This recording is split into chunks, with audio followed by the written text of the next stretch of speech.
come from, like to show at least something physical. Because the next area that we're going to go to is going to be where the chickens, the turkeys, and everything else. There's a thing that's called a battery cage. And I'm not sure if you guys know what a battery cage is, but for the public to get eggs from chickens, basically 90% of those eggs are gotten from areas where the chickens are placed in a thing called the battery cage.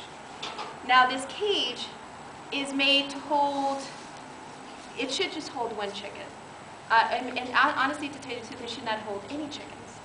But what has happened is that what they do to end up getting more eggs in a building from these chickens is they try and cram as many chickens in one cage. So these cages will hold up to 5 to 8 chickens in one cage. Now the crazy thing is that there's only one area where the chickens go in and the chickens come out, and it's this tiny little hole.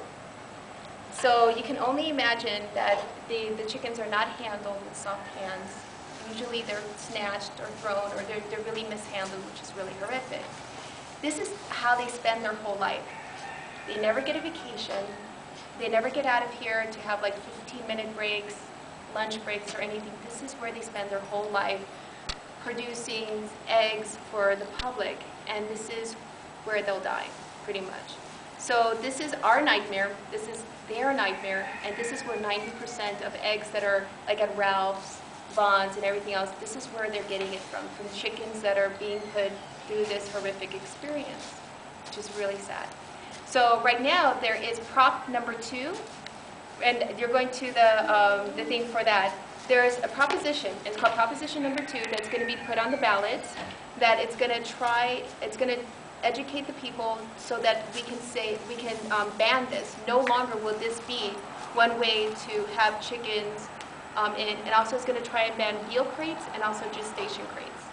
So after the tour, if you want more information, I'll give you the information, because it is the best proposition that can be placed, and hopefully we can win it, because this is not any kind of life any animal should have, you know?